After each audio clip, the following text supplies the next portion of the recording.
basic Pakistani laws in Urdu. ਸਾਡੇ ਨਾਲ ਦੁਸ਼ਮਣੀ ਗਏ ਨਾ ਨੂਰ ਮੱਲੇ ਦੀ अदनान साहब ने दसनिया अदनान साहब गैस कंपनी में हैं?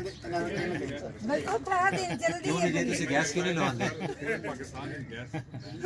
ਨਹੀਂ ਪੂਰੇ ਫਜੂਲੇ ਅੱਧੇ ਜੇ ਸਾਡੇ ਮੱਲੇ ਚ ਕਿਉਂ ਨਹੀਂ ਬੋਰਡ ਵੀ ਕਹਿੰਦੇ ਇਨਕੇ ਪਾਸ ਹੈ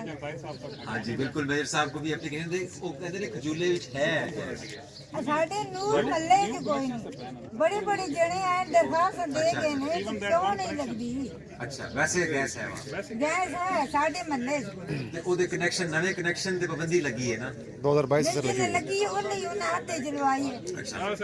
लियाओ जी लियाओ ਉੱਥੇ ਚੱਲੀ ਵੇ ਵੀ ਗੈਸ ਚੱਲਦੀ ਹੈ ਪਈ चलो रशीदुल्लाह तुसी हुन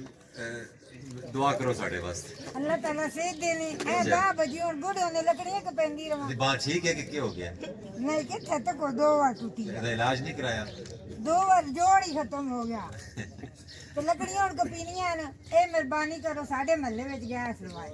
ਤੇ ਮੈਂ ਲੱਕੜੀਆਂ ਕੱਪੀ ਦੇਣਾ ਆ ਕੇ ਫਿਰ ਤੁਸੀਂ ਆ ਕੇ ਮਨ ਲੱਕੜੀਆਂ ਖੱਪਦੇ ਹੋ ਮੈਂ ਕੱਪ ਦਿਆਂਗਾ ਬਿਲकुल ਕੱਪ ਦਿਆਂਗਾ ਠੀਕ ਹੈ ਤੁਸੀਂ ਚਲੋ ਪੁੱਤਰ ਹੈ ਕੋਈ ਨਹੀਂ ਚਲੋ ਠੀਕ ਹੋ ਗਿਆ रशीदुल्लाह